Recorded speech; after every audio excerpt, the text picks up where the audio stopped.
Today, let's go on a virtual trip to Paris. We will be urban sketching together while you are actually comfortable at home. And so am I. Today's video is packed with drawing tips, and I'll give you a fun assignment too, so let's get started. We are drawing today from a Google photo. You can go to Google Maps and you Google Paris. Then you can use that little yellow man that is in the right-hand corner and drop it right in where you want to be. Then you're in Google Street View and you can sort of walk around. You follow the path of the Google car that has taken all these pictures for Google Street View, and then you can just find your way around the neighborhood.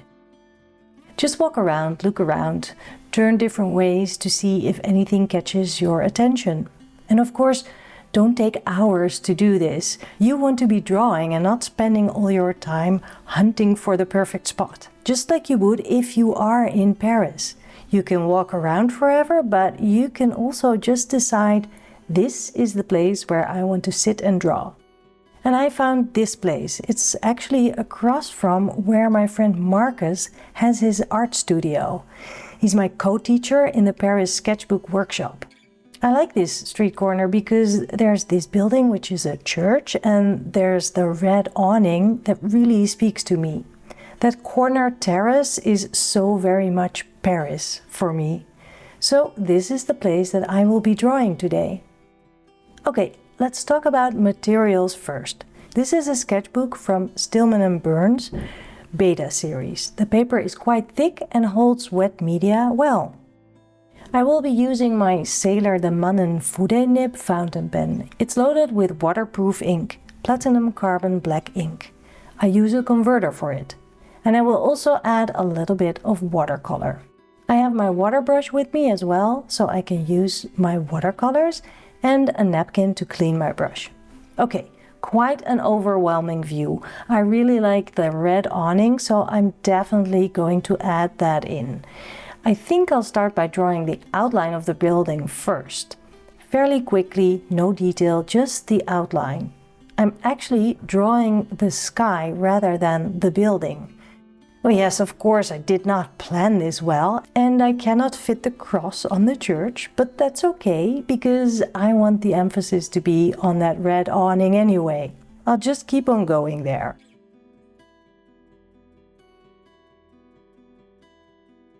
I'm trying to find my way around the drawing again, not looking at the sky this time, but by looking at the street.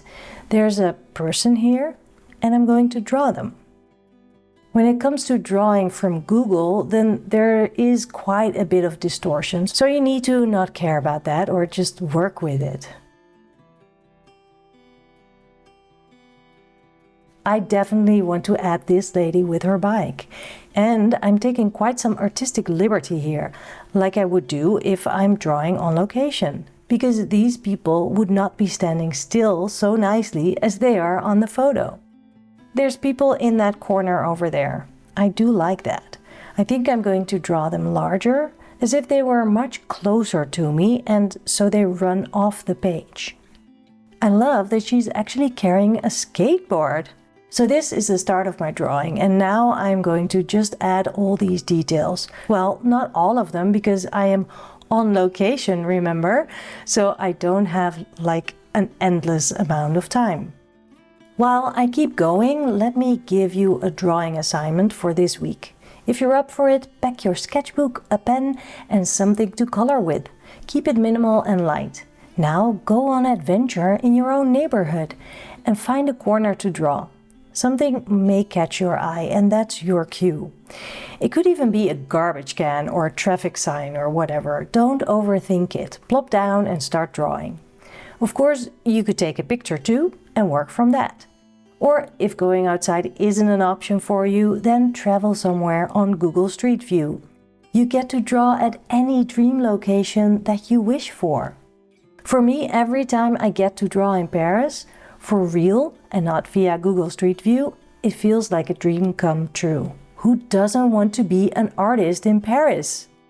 I will be going to Paris in September again to co-teach the Paris sketchbook workshop alongside of my inspiring artist friends Cynthia Morris and Marcus McAllister. We'll have studio sessions every day, and of course you get to draw in Paris on location as well. This is an unforgettable trip. You get to make it your own, and you will hang out with a small group of artists just like you.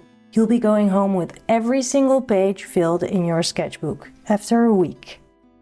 You'll learn a lot by drawing, and not just about drawing, but also about your own creativity, your style, and your intrinsic motivation.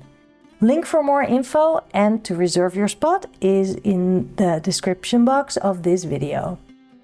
I'm adding some of the details that really catch my eye. I'm definitely not planning to draw every brick, but somehow this feels like it's part of this space, so I wanted to add these bricks.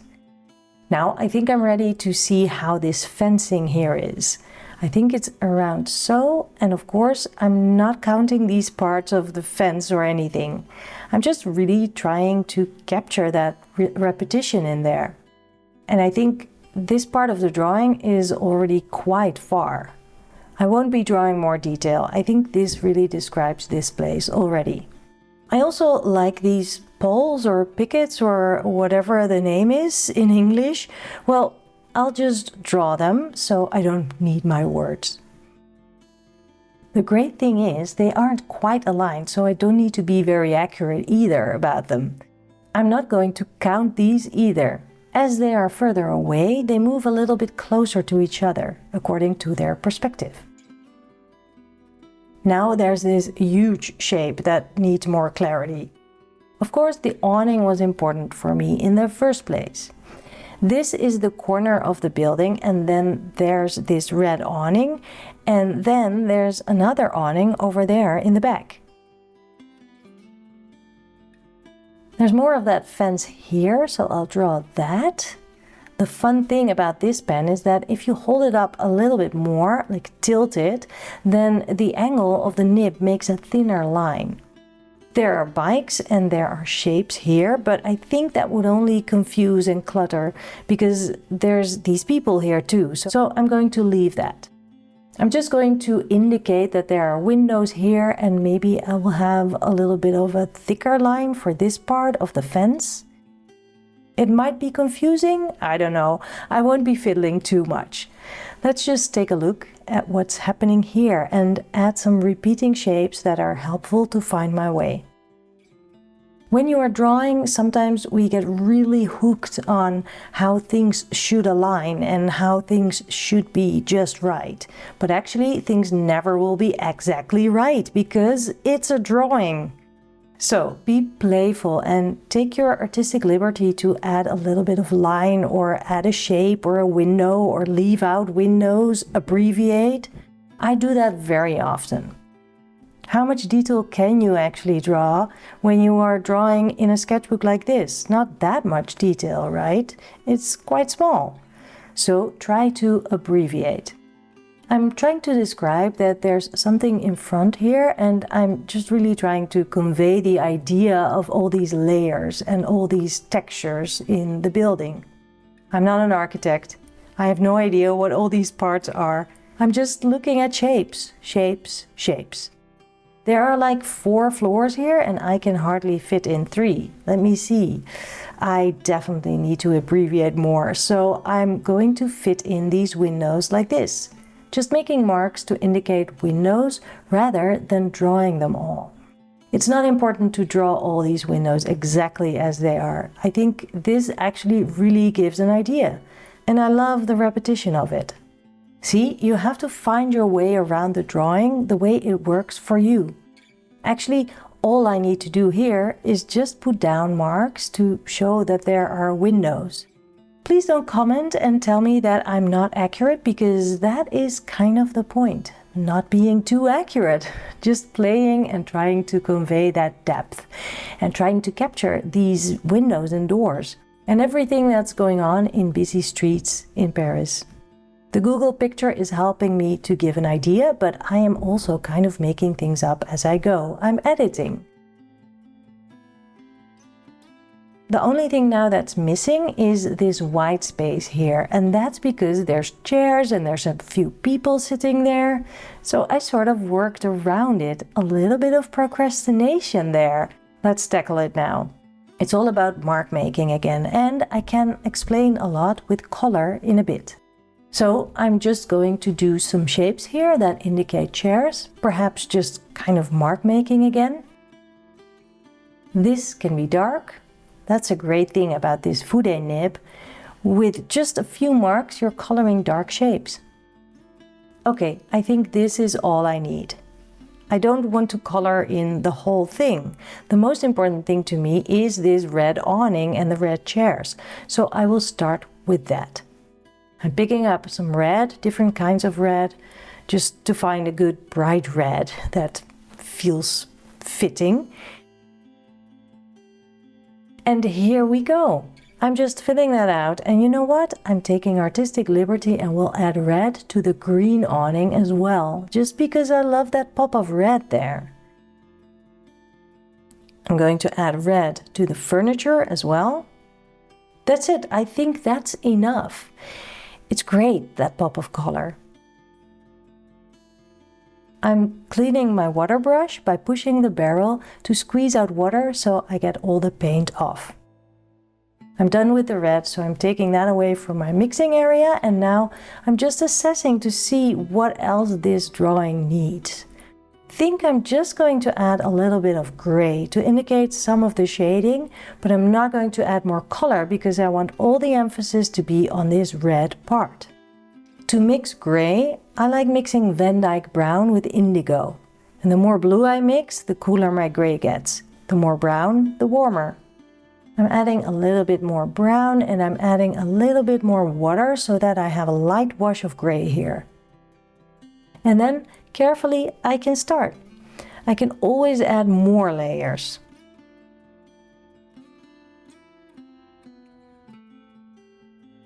I also see some drop shadows there. Also here. This is very dark shading below here. I think we definitely need shading on the skateboard. I'll keep going with this same gray. Shading on this side. I also just accidentally colored outside of the lines, which is not a bad thing. Maybe that is basically it for the building. I think we can still see there's a figure here and there's a figure here. And I'm not going to add details to these figures. It's not about the people in the street here. What I can do is add a little bit more gray around them to make them stand out a little bit more, give some depth. That makes sense, but basically I think I'm already there. I don't need to add a lot more than this. One more thing. I want to add something in the sky, so I'm picking up a little bit more of that light gray, and even though the sky is blue, I am not picking up any color. I'm just using some more of that gray to indicate that there's something going on in the sky, and that makes it a little bit more lively. Virtual travel in Paris. Maybe we will meet each other in person in Paris in a few months for the Paris Sketchbook Workshop. The link is below in the description of this video, and of course subscribe. So I will see you next week for another Draw Tip Tuesday video. A bientôt!